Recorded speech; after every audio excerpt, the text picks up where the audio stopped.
অন্য বর্ণনার ভিতরে পাওয়া যায়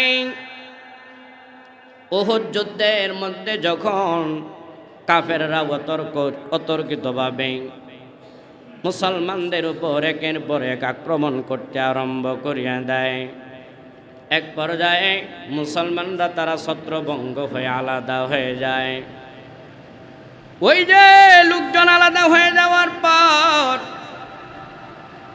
কাফেররা একের পর এক পয়গম্বরের উপর তীরগুলো ছুটতে লাগলো, কিন্তু ওই তীরগুলো যখন পয়গম্বরের দিকে আসতেছে, একজন সাহাবী আবু দুজানা রাদিয়াল্লাহু তাআলা আনহু এবার ডেকে ডেকে বললেন, না না না, আমার সামনে আমার পয়গম্বরের শরীরের ভিতরে গিয়ে তীরগুলো লাগবে, এটা হইতে পারে না।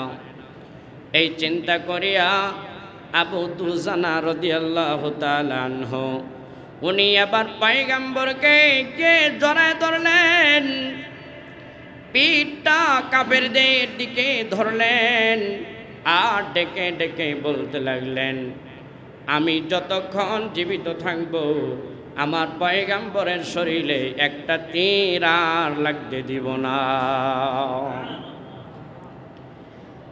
এমন ঘটনার ভিতরে পয়গম্বর ওই সাহাবায়ে কেরাম দুনিয়ার জমিনে জীবিত থাকার পরও কিন্তু মিলাদুন নবী কায়েম করে নাই। এ ভাই, কিন্তু আজকে আপনার আমার দিলের ভিতরে তো পয়গম্বরের মুহাব্বত ওই পরিমাণ নাই। আজকে হায়াতের জিন্দেগিতে যেই সাহাবায়ে কেরাম পয়গম্বরের জন্য জান পর্যন্ত দিয়ে দিল, নিজের পিঠটাকে তলোয়ারের সামনে তুলে ধরলো, তীরের সামনে তুলে ধরলো, কিন্তু তুমি আর আমি তো ওই পয়গম্বরের উম্মত, কিন্তু তোমার আমার ভিতরে ওই পয়গম্বরের মুহাব্বত ওই সাহাবীদের মতো নাই।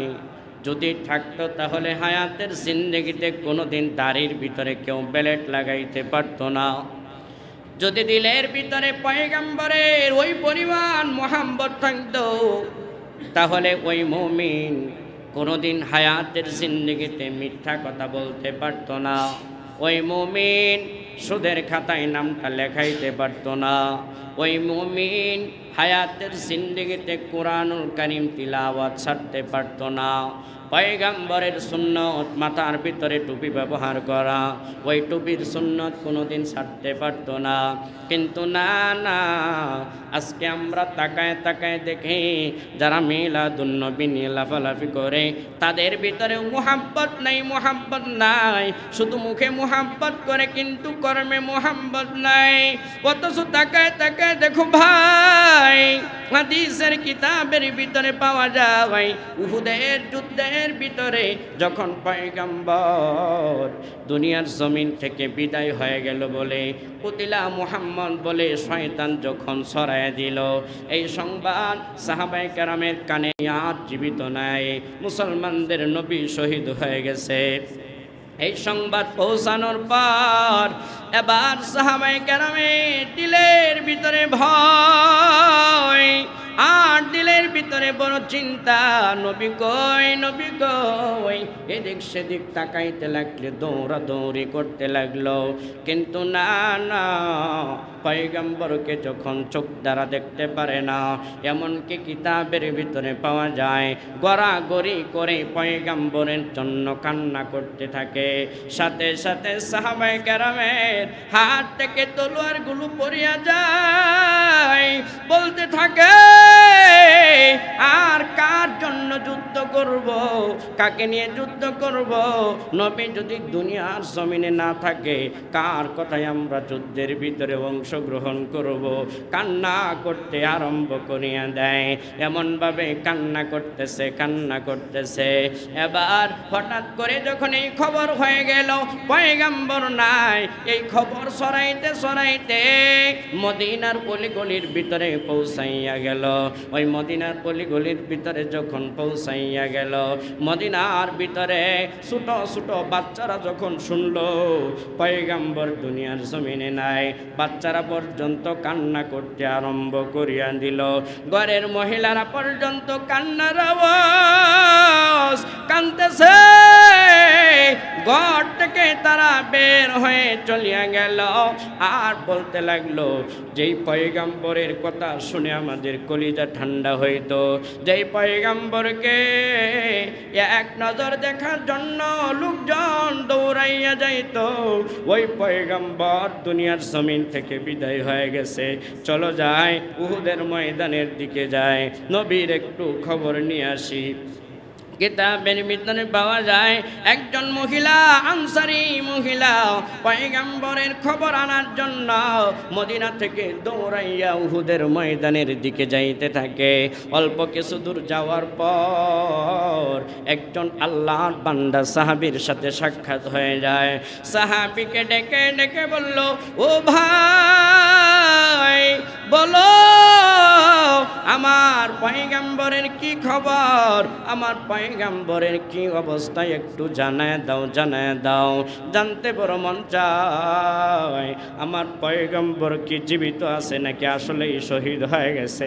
এইভাবে যখন বলতে লাগলো, ওই মহিলা এই কথা বলার পর এবার পয়গম্বরের ওই সাহাবী ডেকে ডেকে বলল, না না না, পয়গম্বর কোন অবস্থায় আছে আমি জানতে পারি নাই, আমি আমার পয়গম্বরকে দেখতে পারি নাই, তবে তাকায় তাকায় দেখলাম ওই ময়দানের ভিতরে তোমার বাবা শহীদ হয়ে পড়ে আছে। ওই মহিলাটা বাবার কথা শোনার পর শুধু ইন্না লিল্লাহর আওয়াজ দেয়, কিন্তু না না, বাবা মারা যাওয়ার পরও তার দিলের ভিতরে কোনো চিন্তা নাই। সামনের দিকে পয়গম্বরের খবর নেওয়ার জন্য দৌড়াইয়া যায়। আবার অল্প কিছু দূর যাওয়ার পর আরেকজন সাহাবীর সাথে সাক্ষাৎ হয়ে যায়। সাহাবীকে ডেকে ডেকে বললেন, ও পয়গম্বরের সাহাবী, আমার পয়গম্বরের কি অবস্থা একটু আমাকে জানায় দাও, জানায় দাও, জানতে বড় মন চায়। কিন্তু যখন বলে, ওই সাহাবী ডেকে ডেকে বলল, ও মহিলা, পয়গম্বরের কোন অবস্থা আমার জানা নাই, জানা নাই, জানতে পারি নাই, আমি পয়গম্বরকে দেখি নাই। এবার মহিলাকে ডেকে ডেকে বলল, ও বোন, কিন্তু আমি ওই ময়দানের ভিতরে তাকায় তাকায় দেখলাম তোমার স্বামী যে যুদ্ধের ময়দানে গিয়েছে, তোমার স্বামী কিন্তু আর জীবিত নাই, তোমার স্বামী ওই যুদ্ধের ময়দানে শহীদ হয়ে পড়ে আছে। মহিলাটা এবার ডেকে ডেকে বলল, ইন্না লিল্লাহর আওয়াজ দিয়ে বলল, না না, আমার স্বামী মারা গেছে কিনা সেটা আমার জানার বিষয় না, বলো পয়গম্বরের কি অবস্থা। পয়গম্বরের অবস্থা যদি বলতে না পারো, এবার যখন বলতে পারলো না, আবার সামনের দিকে চলিয়া যায়। অল্প কিছু দূর যাওয়ার পর আরেকজন সাহাবীর সাথে সাক্ষাৎ হয়ে যায়। এবার সাহাবীকে ডেকে ডেকে বলল, কে ভাই, তুমি যুদ্ধের ময়দান থেকে আসতেছো, একটু জানায় দাও, জানায় দাও আমার পয়গম্বরের কি অবস্থা, পয়গম্বর কি আসলে ইমার শহীদ হয়ে গেছেন নাকি দুনিয়ার জমিনে এখনো জীবিত আছেন। এইভাবে যখন বলতে লাগলো, এবার ওই সাহাবী ডেকে ডেকে বলল, পয়গম্বরের কি অবস্থা আমার জানা নাই, জানা নাই, পয়গম্বরকে আমি দেখি নাই, তবে আমি ময়দানের ভিতরে তাকায় তাকায় দেখলাম তোমার ভাই যে ওই জিহাদের ময়দানে গিয়েছিল, সে আর এখন জীবিত নাই, জীবিত নাই, ওই ময়দানের ভিতরে শহীদ হইয়া পড়িয়াছে। এবার মহিলাটা ইন্না লিল্লাহর আওয়াজ দিয়ে বলে, না না না, তোমার থেকে আমার ভাইয়ের অবস্থা জানতে চাই না, ওই আমার পয়গম্বরের কি অবস্থা জানতে চাইলাম। যখন এবার ওই সাহাবী বলতে পারে না, ময়দানের দিকে দৌড়াইয়া যায়, দূর থেকে তাকায় তাকায় দেখে পয়গম্বর সাল্লাল্লাহু আলাইহি ওয়াসাল্লাম জীবিত সাহাবায়ে কেরামের মাঝে।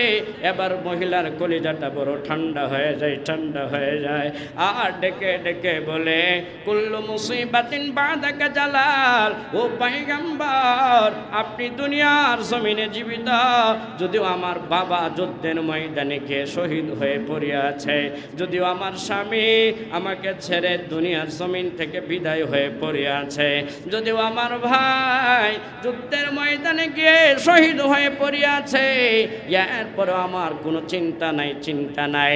কুল্লু মুসিবাতিন বাদাকা জালাল, আপনি যেহেতু জীবিত আছেন, আমার সব আত্মীয় স্বজনও যদি মারা যায়, এরপরেও এটা আমার কাছে হালকা বিষয়, কোনো গুরুত্বপূর্ণ বিষয় না।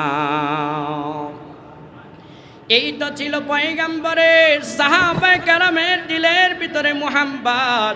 এরপরে ওই সাহাবায়ে কেরাম কিন্তু মিলাদুন নবী পালন করে নাই। এ ভাই, শুধু সাহাবায়ে কেরাম পালন করে নাই বিষয়টা এমন না। সাহাবায়ে কেরামের পরে সবচাইতে দামি হলেন তাবিঈন, তাবে তাবিঈন, আইম্মাতুল মুজতাহিদিন। ওই সাহাবায়ে কেরামের পরে তাবিঈনরাও মিলাদুন নবী পালন করে নাই, তাবে তাবিঈন মিলাদুন নবী পালন করে নাই। মাযহাবের চারজন বড় বড় ইমাম যারা হায়াতের জিন্দেগিটা সুন্নত অনুযায়ী চালাইলো, হায়াতের জিন্দেগিতে সুন্নত অনুযায়ী আমল করে করে কাটাইলো, কিন্তু না না, ওই চার মাযহাবের কোনো মাযহাবের ইমাম মিলাদুন নবী কায়েম করে নাই। কিতাবের ভিতরে আসছে মাযহাবের বড় একজন ইমাম, ইমাম আহমদ বিন হাম্বল রহমাতুল্লাহি আলাইহি, উনি একটা ফতোয়া দিলেন তৎকালীন জামানার বাদশাহ। ওই ফতোয়াটা বাদশার বিরুদ্ধে চলিয়া গেল। এবার বাদশাহ আহমদ বিন হাম্বল রহমাতুল্লাহি আলাইহিকে জেলখানার ভিতরে আবদ্ধ করিয়া রাখে। ওই জেলখানার ভিতরে আবদ্ধ করার পর এবার একদিন বাদশার সামনে তাকে পেশ করা হলো। বাদশাহ ডেকে ডেকে বলল, ও আহমদ বিন হাম্বল, তুমি যদি চাও তাহলে কিন্তু তুমি যদি তোমার ফতোয়াটা একটু আমার দিকে ঘুরায়া দাও, আমার দিকে ফিরায়া দাও, তোমার বাড়ি লাগবে বাড়ির ব্যবস্থা করব, গাড়ি লাগবে গাড়ির ব্যবস্থা করব, তোমার যা লাগবে সব কিছুর ব্যবস্থা আমি করিয়া দিব। কিন্তু ইমাম আহমদ বিন হাম্বল রহমাতুল্লাহি আলাইহি বললেন, না না, আমার বাড়ির দরকার নাই, গাড়ির দরকার নাই, আমি পয়গম্বরের আদর্শ বাস্তবায়ন করে কবরে যাইতে চাই। যখন বাদশার কথা মানল না, বাদশা জল্লাদকে ডেকে ডেকে বলল,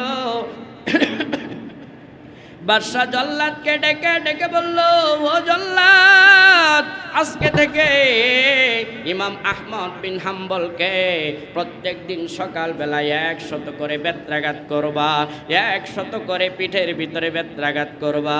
এবার প্রত্যেক দিন 100 করে বেত্রাঘাত করে, কিন্তু পয়গম্বরের সুন্নত সে ছাড়ে না, পয়গম্বরের বড় আশেক। এবার আহমদ বিন হাম্বল রহমাতুল্লাহি আলাইহি পিঠের ভিতরে প্রত্যেক দিন 100 করে বেত্রাঘাত করে ধৈর্য ধারণ করে আল্লাহর কাছে দোয়া করে। এমন করতেছে, এদিক দিয়ে পয়গম্বর সাল্লাল্লাহু আলাইহি ওয়াসাল্লাম তৎকালীন জামানার মাযহাবের বড় আরেকজন ইমাম, ইমাম শাফি রহমাতুল্লাহি আলাইহিকে ডেকে ডেকে বললেন, স্বপ্নে ডেকে ডেকে বললেন, ও মাযহাবের ইমাম শাফি, যাও যাও যাও, আমার আশেক আহমদ বিন হাম্বলকে ওই জেলখানার ভিতরে সুসংবাদ দিয়ে আসো, আমিও তার প্রতি খুশি, আমার আল্লাহ খুশি। আহমদ বিন হাম্বল হলো জান্নাতি, জান্নাতি, সুবহানাল্লাহ। ইমাম শাফি রহমাতুল্লাহি আলাইহি এবার সকাল হইলে খাদেমকে ডেকে ডেকে বললেন, ও খাদেম, যাও যাও, জেলখানার ভিতরে গিয়ে ইমাম আহমদ বিন হাম্বলকে আমার রসুলের পক্ষ থেকে জান্নাতের সুসংবাদ দিয়ে আসো। খাদেম যখন যায়, দূর থেকে তাকায় তাকায় দেখে জেলখানার ভিতরে ইমাম আহমদ বিন হাম্বল রহমতুল্লাহি আলাইহিকে জল্লাদ পিঠের উপর বেত্রাঘাত করতেছে। জল্লাদ যখন বেত্রাঘাত করিয়া চলিয়া যায়, এবার খাদেম আহমদ বিন হাম্বল রহমতুল্লাহি আলাইহির কাছে যায়। সেখানে সালাম দেওয়ার পর এবার ডেকে ডেকে বলল, আমার পরিচয় হলো, আমি হইলাম মাযহাবের ইমাম, ইমাম শাফি রহমতুল্লাহি আলাইহির খাদেম। আমাকে আমার ইমাম পাঠাইছেন একটা সুসংবাদ দেওয়ার জন্য। কি সুসংবাদ? সুসংবাদ হলো রসুল ওনাকে স্বপ্নে দেখাইছেন, স্বপ্নে বলে দিয়েছেন যে আপনি আহমদ বিন হাম্বলের প্রতি রসুল খুশি, আর রসুল ঘোষণা দিয়েছেন আপনি হলেন একজন জান্নাতি। এই সুসংবাদ দেওয়ার পর আহমদ বিন হাম্বল রহমতুল্লাহি আলাইহি চোখের পানি ধরে রাখতে পারেন না, জর জর করে চোখের পানিগুলো ছাড়তেছেন, হাউ মাউ করে কান্না করিয়া দিলেন। এবার খাদেম ডেকে ডেকে বললেন, ও আহমদ বিন হাম্বল রহমতুল্লাহি আলাইহি, আপনার তো এখন কান্নার কথা না, জান্নাতের সুসংবাদ পাইছেন, খুশি হওয়ার কথা, কিন্তু আপনি কান্না করেন কেন? আহমদ বিন হাম্বল রহমতুল্লাহি আলাইহি এবার ডেকে ডেকে বললেন, আমি কান্না করি কারণ হলো আমি তো রসুলের সুন্নত মানি দেখে রসুল আমার প্রতি খুশি, রসুলের আদর্শগুলো মানি বলে আমার প্রতি খুশি, কিন্তু রসুলের একটা সুন্নাত হলো যদি কেউ রসুলকে কোনোদিন কোনো কিছু সুসংবাদ দিত তাহলে রসুল তাকে কোনো না কোনো কিছু হাদিয়া দিত, কিন্তু আমি তো জেলখানার ভিতরে, এখান থেকে তো কোনো কিছু হাদিয়া দেওয়ার মতো সামর্থ্য আমার নাই, এই যে সুন্নতের উপর আমলটা করতে পারবো না, এই জন্য আমি কান্না করি। এই কথা বলিয়া গায়ের ভিতরে তার ব্যবহারের একটা জুব্বা ছিল, ওই বেত্রাঘাত করতে করতে যেই জুব্বাটা সিরিয়া গিয়েছিল ওই জুব্বাটা খুলতে আরম্ভ করিয়া দেয়, আর খাদেমকে ডেকে ডেকে বলে, ও খাদেম, এই যে জুব্বাটা তোমাকে আমি হাদিয়া দিলাম, এই পরিমাণ কষ্টের পরেও আমি রসুলের সুন্নতটা ছাড়তে চাই না। এই হাদিয়া নেওয়ার পর এবার মাথায় করে ওই জুব্বাটা নিয়ে যখন ইমাম শাফির দরবারে যায়, ইমাম শাফি তাকায় তাকায় দেখে একটা জুব্বা, পুরাতন একটা জুব্বা নিয়ে আসতেছে। এমন সময় ইমাম শাফি খাদেমকে ডেকে ডেকে বললেন, ও খাদেম, ইমাম আহমদ বিন হাম্বল কি তোমাকে হাদিয়া দিয়েছে, একটু আমাকে জানায় দাও, জানতে বড় মন চায়। এবার খাদেম বড় আশ্চর্য হয়ে গেল, এবার ডেকে ডেকে বলল, ইমাম আহমদ বিন হাম্বল তো জেলখানার ভিতরে, আপনি জানেন তার কাছে তো কোনো কিছুই নাই, এরপরেও আমাকে হাদিয়া দিব এটা কিভাবে বুঝলেন? এবার বলল, কারণ যার প্রতি রসুল খুশি, যার প্রতি আল্লাহ তাআলা খুশি, ওই ব্যক্তি কোনোদিন রসুলের সুন্নাত ছাড়তে পারে না, এই জন্য আমি আগে থেকেই জানি যে তোমাকে কোনো না কোনো কিছু হাদিয়া দিয়েছে। সুবহানাল্লাহ। এবার ইমাম শাফি ডেকে ডেকে বললেন, কি হাদিয়া দিয়েছে একটু আমার কাছে দাও। এবার যখন ওই জামাটা, ওই ব্যবহৃত জুব্বাটা দিয়ে দিলেন, দিয়ে দেওয়ার পর ওই জুব্বাটা ঘরের ভিতরে নিয়ে একটা ভুলের ভিতরে পানি নিয়ে জুব্বাটা ভিজে পানিটা রেখে দিলেন। এবার বললেন, খাদেম ডেকে ডেকে বললেন, ও ইমাম, আপনি জুব্বাটা নিলেন শুকনা, দিলেন আমাকে ভিজা, কারণটা কি? এবার বলতে লাগলেন যে এই যে ইমাম আহমদ বিন হাম্বল রহমতুল্লাহি আলাইহি যিনি জান্নাতি ঘোষণা করেছেন, রসুল স্বপ্ন যোগে আমাকে দেখাইছেন, যিনি সুন্নতের এত দামি দামি আমলগুলো করেন, সুন্নতের এত পাবন একজন বান্দা, এই বান্দার শরীরের ভিতরে যেই জামাটা লেগেছিল এই জামাটা বড় দামি, বড় দামি, যদিও দেখতে দেখা যায় জামাটা ছিঁড়া, যদিও দেখা যায় জামাটা ময়লাযুক্ত, কিন্তু এই ময়লাযুক্ত পানিটা রেখে দেওয়া হয়েছে বরকতের আশায়। হইতে পারে এই পানির ছোঁয়া যদি আমার শরীরে লাগে, আমার কাপড়ে যদি লাগে, ওসিয়ত করে যাব ওই কাপড়ে আর আমার শরীরে যদি এই জান্নাতি মানুষের ব্যবহৃত জুব্বার পানির যদি ছোঁয়া লাগে, হইতে পারে আল্লাহ আমার কবরের আযাব মাফ করে জান্নাতের মেহমান আল্লাহ বানায় দিবেন। এই জন্য ভাই হায়াতের জিন্দেগিতে পয়গম্বরের সাহাবায়ে কেরাম পয়গম্বরকে এত মহাব্বত করত, এরপরেও তারা মিলাদুন নবী কায়েম করে নাই। হায়াতের জিন্দেগিতে ইমামদের পরে ইমামগণ, তাবিনগণ জিন্দেগির মধ্যে সব সময় সুন্নত অনুযায়ী আমল করেছেন, এরপরেও কিন্তু তারা হায়াতের জিন্দেগিতে মিলাদুন নবী কায়েম করে নাই। এখান থেকে বোঝা যায় মিলাদুন নবী উম্মতের জন্য পালনীয় নয়, সিরাতুন নবী হলো উম্মতের জন্য পালনীয়। এই জন্য এখান থেকে শিক্ষা, যারা মিলাদুন নবী উৎসব পালন করতে চায়, অনুষ্ঠান করতে চায়, বিশ্ব আশিকে রসুল বলে যারা ব্যানারটা নেয়, এরা যদিও দেখা যায় টুপিওয়ালা, দাড়িওয়ালা, লম্বা জব্বাওয়ালা, কিন্তু না না, এরা কোরআন হাদিস অনুযায়ী এরা হলো বেদাতি, এরা জান্নাতি লোকদের কাতারের অন্তর্ভুক্ত না। আল্লাহ রাব্বুল আলামিন আপনাদেরকে